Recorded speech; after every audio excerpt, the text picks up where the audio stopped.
during regular business days and what have you, you know, the planes that required service, that when we were told when the flight crew would bring them back and back to the base, and the planes that required service, we'd go out to the specific plane and do what can be done, and then when they required like periodic massed tune-up, then they would pull them into like a hangar, and then we go in there.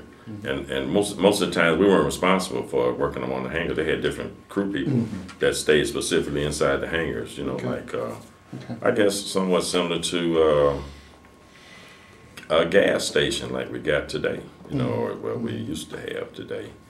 That like you take your car to a gas station and you got a mechanic in there. He don't go out and pump gas. You always had somebody else that pumped the gas, but you had, and so that's the way it was separated and what have you. But yeah, you know, isolated incidents on the specific planes themselves, like going out, you know, and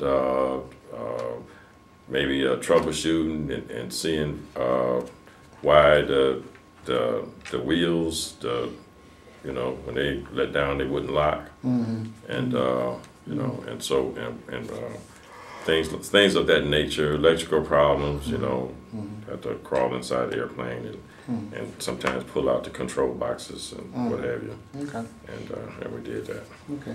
You mentioned doing. Did you do anything in support of the Vietnam War there? No. Okay. Okay.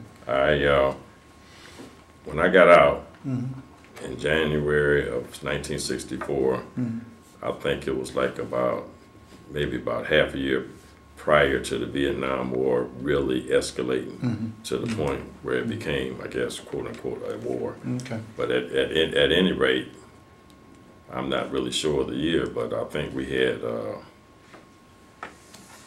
people over in Vietnam for quite a few years before that time, and so I believe that's why my time is still under that Vietnam umbrella-like situation, even though I never went over there. Okay. I'm gonna wrap it up in a minute. Of all your time there at Plattsburgh, what kind of stands out in your mind as your most significant military experience during that particular period of time? Well, I don't know if this is apropos for what you're asking me, but I know one real sunny afternoon, I had my friends and my crew out there. We were out on the flight line just sitting around waiting for something to do, and then all of a sudden we could hear this strange noise up in the sky. Couldn't see what it was, but we could hear it, and it kept getting louder and louder and louder. And then all of a sudden, we looked up, and it must have been about 60 or 70 of those Navy airplanes that they fly on those aircraft carriers, flying in formation up the sky. I mean, it was so high up in the sky, you could just barely see them. And as they got closer and closer to the base, all of a sudden, one of them would drop out of formation and would do a 90-degree drop until he hit the runway. And he would hit the runway and pull over and go about 50 yards and park. And he would do that, and they all started dropping out of the sky the same way.